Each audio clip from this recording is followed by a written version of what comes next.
as the rolling power cuts worsen, so too has the water supply. And recently, Joburg Water issued a warning to residents to expect water interruptions due to the critically low levels of our reservoirs. And our water shortages have become an everyday reality for many. And the situation really is getting worse. In fact, on Wednesday, the world will mark World Water Day. And obviously, this is going to be a very big talking point. The United Nations will be holding its first major water conference in New York.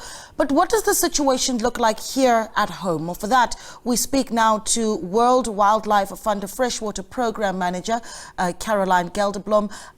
Caroline, good afternoon, good morning to you rather. Welcome to the agenda and thank you so much for giving us your time. Good morning to you and to your listeners. Good to be on air. Thank you. Yeah, it's such an important discussion. I mean, when you look at the current water availability in South Africa, we know it's not a pretty picture, but how does WWF really see it and how bad will water shortages likely get in the future?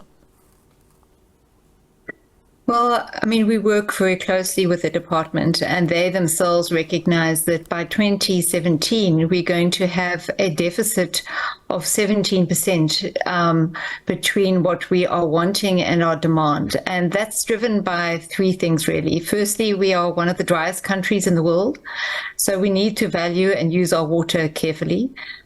Secondly, this is exacerbated by climate change. Even without changes in rainfall, just being hotter means that we and plants and animals all need 30% more water. And then lastly, we, as you've mentioned in your clips before, we've had an underinvestment into our infrastructure. And that is both our built infrastructure and also our catchments and rivers, which form the natural ecological infrastructure, which actually produce the water. So what we emphasize in WWF is that water doesn't come from a tap. It actually comes from the catchments and the rivers that feed those taps and fill the dams. So we are concerned, and the Department of Water Affairs is concerned that there needs to be a massive increase in the investment in that infrastructure. Yeah, you did say 2017. I'm guessing you meant 2027, Caroline. No, sorry, I meant 2030, and it's a 17% deficit. Sorry about that. No worries. And Right. here's the thing, though. 17 years also is not a very long time, and that's what I wanted to get to, right? Is 20, 2030. So it's actually. It's actually 7 years. It's actually seven years, yes, and it's a 17% deficit. And I think the important thing to note is that in a lot of our catchments, we are already in deficit. So water is already limiting our economy, as energy does. 3 of the 4 major catchments in the Western Cape are already water limited. And that means there's more demand for water from our economy than can actually be supplied. So we have to use water more carefully and we have to value it better. Yeah, I want to talk a little bit about what the crisis that we're looking at really means and what it says about government's work to try and catch us up, right? If we've got 7 years rather, 7 years until we might see ourselves in real trouble, how much work needs to be done from a maintenance point of view and an infrastructural point of view? Because there's a sense that backlog is incredibly overwhelming. It is. There is a 33 billion rand deficit every year in what we are spending in infrastructure. And we're very encouraged by the fact that the President in his recent budget speech has announced a massive new investment in infrastructure. And what we as WWF are saying is that, yes, we must absolutely invest in more infrastructure in terms of built infrastructure, but we have to invest in maintaining our catchments and our river infrastructure so that we have water to fill the taps. So here, as you see in the clip, many people are accessing water directly from those rivers. But even those of us who get water from a tap, we are actually dependent on the rivers and the catchments. And we need to make sure that that infrastructure ecological infrastructure, natural infrastructure is also restored, because otherwise we won't have enough clean water. And government is beginning to create high-level teams to work across sectors, because it is a cross-sectoral issue. We have to integrate it with energy production, we have to integrate it with water production, we have to work with the private sector and with individuals in communities. We all have to play a role. The water is something which unites us. Yeah, I mean, I want to go back to the United Nations goal number 6, calling for clean water and sanitation for all by 2030.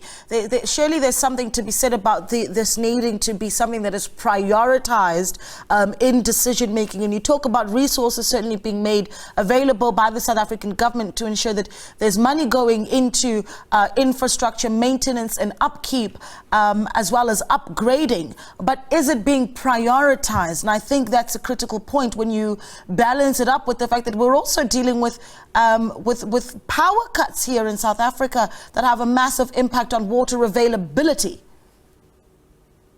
Yeah, not only water availability, water quality. So when we have power cuts, there's the sewage works and the water treatment plants also can't function properly, and neither can the pumps.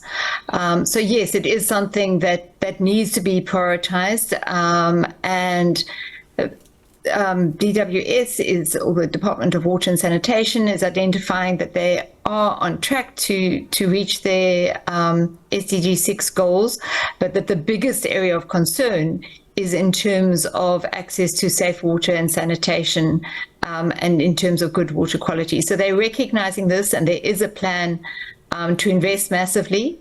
So we are encouraged by that. We're also encouraged by the fact that they're approaching this in a partnership approach, and they've set up some financing mechanisms and focus areas so that they can work closely to support municipalities in that, together with the Development Bank of Southern Africa. So there are moves afoot, but obviously that focus needs to be maintained. We don't want to reach a water crisis in the same level that we are experiencing an energy crisis. We need proactive investment in that infrastructure. Yeah, we of course are touching on this United Nations Water Conference that's kicking off in New York on Wednesday. What South Africa really needs to be taking out of that conference, right? And perhaps you've got ideas on where we should be looking for ideas on how to get ourselves ready for 2030, or what we can contribute certainly to the global discussion as well about water availability and sustainability. Right. Well, we are delighted that this conference is being held in New York, and it obviously raises the profile and the importance of water. And what we're looking at in terms of WWF there is the Freshwater Challenge, which is specifically focusing on the need to restore 30% of our freshwater ecosystems by 2030. And so what we're looking for is countries to identify which parts of their land needs to be restored, which parts of their freshwater systems. And in South Africa, it would definitely be our water source areas. So that's the 10% of our surface, which produces over 50% of our water. And then we need to leverage finance towards that and to make concrete commitments to actually investing in that infrastructure. And what we are noting is that it's that ecological infrastructure, the catchments, that need to be restored. And in fact, what we do is we take people on a journey of water. We've done that in South Africa. It's the first place where it was done. And that's going to be done in New York as well. So the taps in New York are filled by the mountains, the Catskill Mountains above New York. And so we're actually going to take people and the decision makers on a journey so that they can physically understand what is the connection between the mountains and the water in the taps in New York, in a very practical, physical way, to understand that water doesn't come from a tap, it comes from our catchment areas, and we need to look after them if we want to have clean water in those taps.